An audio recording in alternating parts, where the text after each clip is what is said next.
Welcome to the Entrepreneur Spouse Support Broadcast, a weekly 15-minute broadcast with your host, Joanie Winberg. Learn how to work, love, and survive life with an entrepreneur. Our special guests will be sharing tips, tools, and their success stories to help support entrepreneur spouses and their families. And now here's Joanie.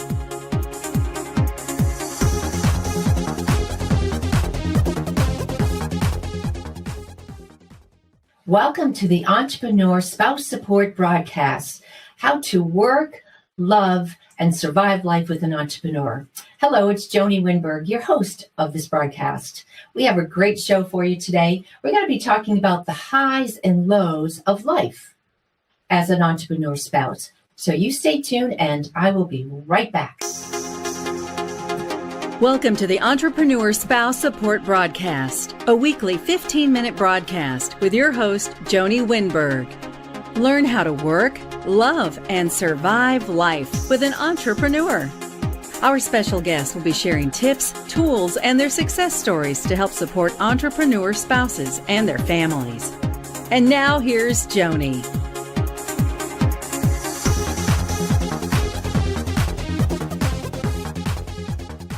Welcome back to the Entrepreneur Spouse Support Broadcast. Hi, it's Joanie Winberg. As I mentioned, we have a great show today. We're going to be talking about the highs and lows of the life of an entrepreneur spouse. And I'm honored to have my special guest today is Rosanna Campbell, and she is actually from Spain, so I'm thrilled to have her here. And she's a copywriter, and she also is a marketing specialist, helping entrepreneurs start, grow, and define their presence online. So I'm once again coming from Spain, thrilled you're here, Rosanna. So unmute yourself and join us. Hi, Joanie. Well, it's a real honor to be here and to be part of this show. I'm absolutely thrilled to have been invited to join you. I hope I'm coming through okay. Thanks so much for taking the time. And as everyone knows, this is a 15-minute laser-focused show. We love to stay hot tips and techniques for entrepreneur spouses. And I know you have a lot of great tips to share with us today. I know one that you mentioned was called time blocking. More or less, please turn off that darn phone. So let's start there, Rosanna. Oh, great. Well, when you asked me to think about what we could talk about today, this was the first thing that came to mind is my husband is an entrepreneur. He's been running his own company for 4 years now. It's going great, but it's one of these things that he's always connected to his company 24/7. And one of the things that we realized very early on is that the only way that we were going to be able to make our marriage work, enjoy ourselves, is to be super strict about when he is working and when he is not working. So at 9 o'clock every night, the phone goes off. My phone goes off as well, because I'm just as bad. Probably I'm worse, in fact. And it doesn't go on again until 6:30, 7 the next morning. And it's made a huge difference, because I think otherwise entrepreneurs love their businesses so much. They're so connected to them. It's so part of who they are. It's very hard to set the lines of now I'm at work, now I'm not at work. And it can just be a kind of a constant background of stress unless you know, okay, I've just disconnected. I'm here. I'm with my wife. I'm with my son. I'm present in my marriage right now. So that was one that has been hugely beneficial for us. Well, that's a great idea. So you set a time, which is important because, having been an entrepreneur myself and also a spouse of an entrepreneur, it's almost like, well, maybe I could sneak a peek at emails before I go to bed.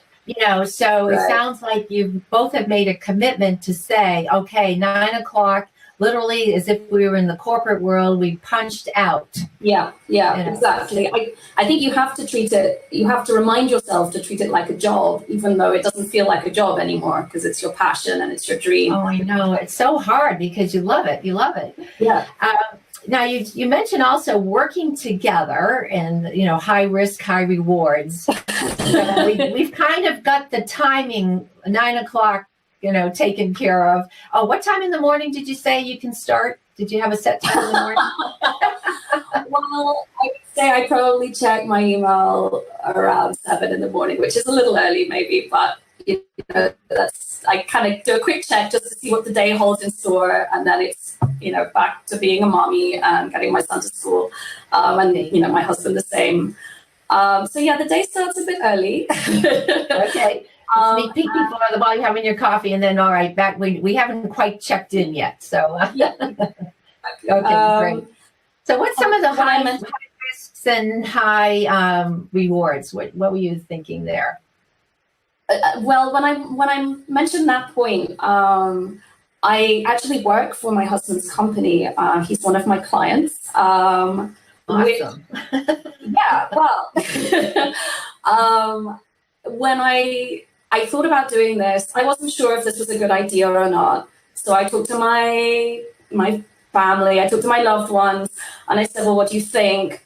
And then I really wasn't sure, because they all said, no, this is a terrible idea. You're going to kill each other. You're going to end up divorced. Don't work with your spouse. Never work with your spouse. But, we sat down, we talked about it, and we thought, well, let's try it. It's a high-risk strategy, but let's try it. And actually, it's been incredibly rewarding, because it's meant that we are very, very connected to each other. I know what kind of day he's had, because I've been working with him. His attention is very tied up to his company. And now I am part of that company. So we can actually end up having a lot of very interesting conversations about work, but also, just spending time together. I mean, okay, we're spending time together at work, but it's still time together. So absolutely. I do have a question on the side of this here, right? Because we talked about time. Do you also, so if you punch out at 9, do you also have it so you're not discussing business? Yes. Yeah. Okay. Yeah. Once we punched out, yeah, and that's really hard. Especially, you want to talk to your spouse about what kind of day you had at work, but if you work together, then I already know what kind of day you've had. Yeah, exactly. No, we've ended up, it's pathetic really, but we've ended up kind of scheduling work, meetings with each other, because otherwise everything turns into work, and you end up talking about work at 1 in the morning, and that's never a good idea. So it's having the rewards then would be that time, sounds like the time together. Time together. You're not fighting his meetings at work, but you're also just together. But the risk could be, really being disciplined to make sure you can stop the business when you need to. It's yeah, absolutely. And also, there's a risk of it. The when you're having a meeting with a colleague who also happens to be your husband, and things become a little heated, it can get personal. And so that's also, it adds a certain element of stress to some of the conversations you're having when you're trying to work together. But on the other hand, it's been hugely rewarding, because, I love working with him. So that's wonderful. And it's almost like if you have that disagreement, you have to check that out as well. You don't carry it into your evening off. So, absolutely. It's almost like, okay, well, we'll stay tuned here, and we will end it right now, and we'll think about it, and we'll meet again tomorrow on this topic. Yeah, exactly. That's right. Yeah.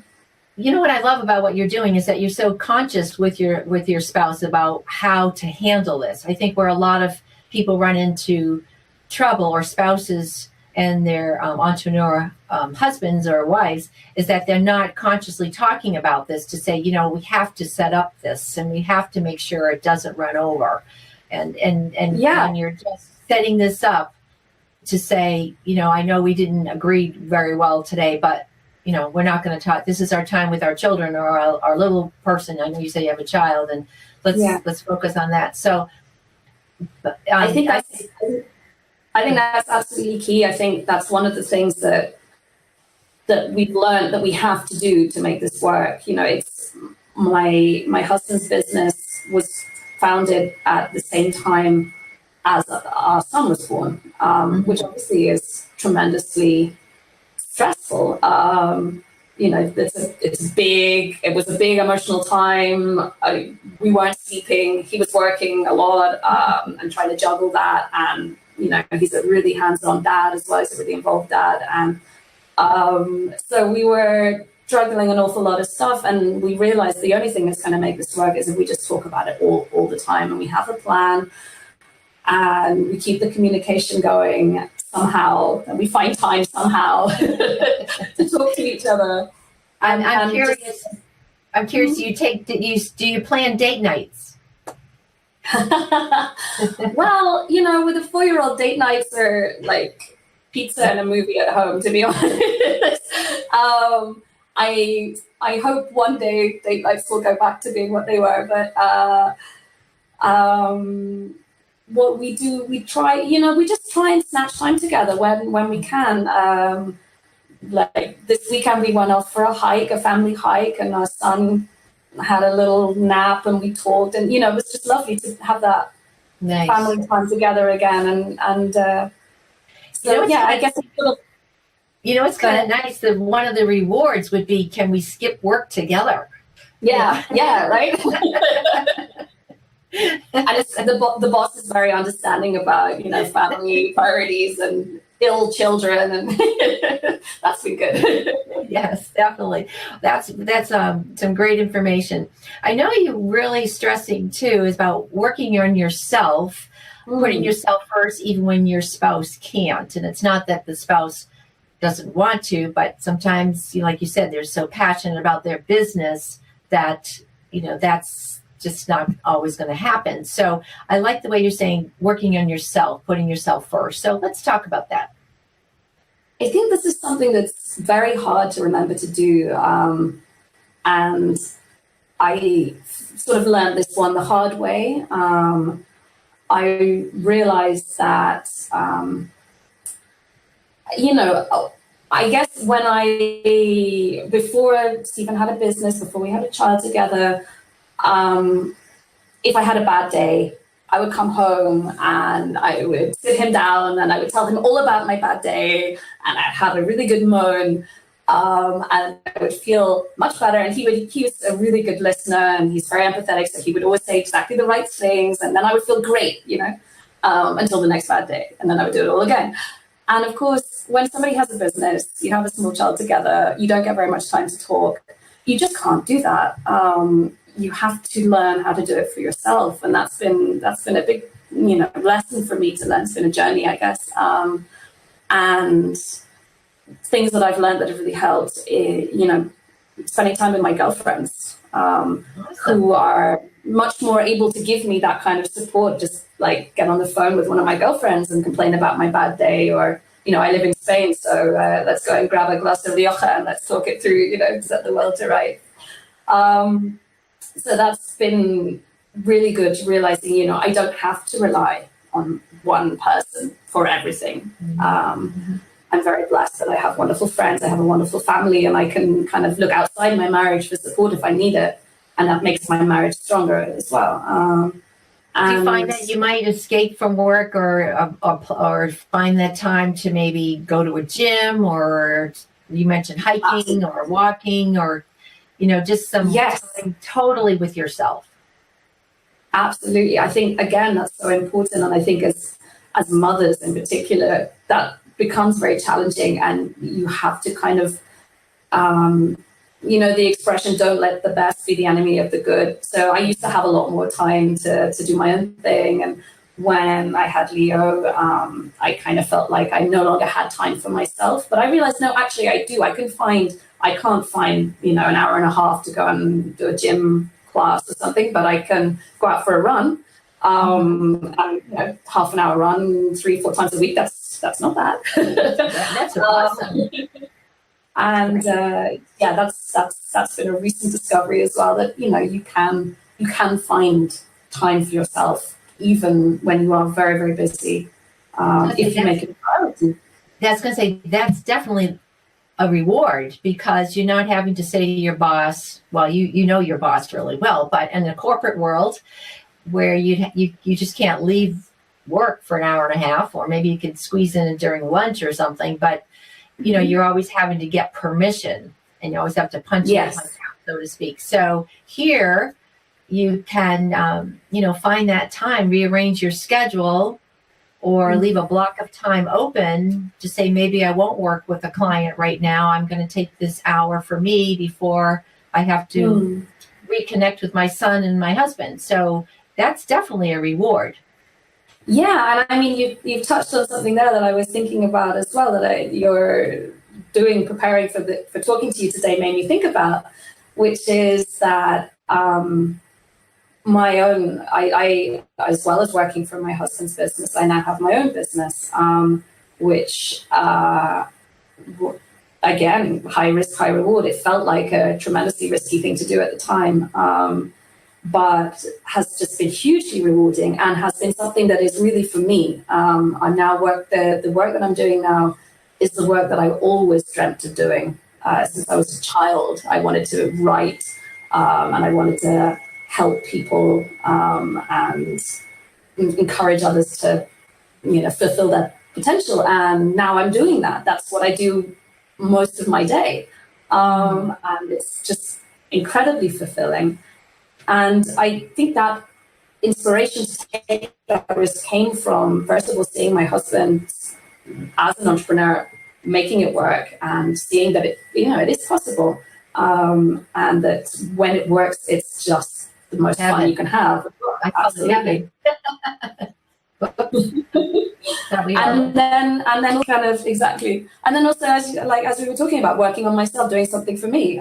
This was my thing for me, and it kind of is much more rewarding than the office job I had before. So that's been a privilege, I think, to have found my way into doing that. I feel very lucky. Well, to me, you've touched upon today some really good points, and what I love about it is that it's probably other women in the same position you are can so relate to it.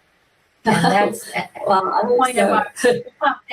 That's the point of the broadcast, is to let spouses of entrepreneurs know that they're not alone, that we're going through the same thing, and we're here for support. And that's why I love doing the broadcast, because it's, like I said, laser focused, but maybe it might be just enough for that woman to hear today that inspires her to say, I can make this. Maybe I'm going to go set the time that we end it, if we can, at 9:00 at night or whatever. So you've given women some great ideas.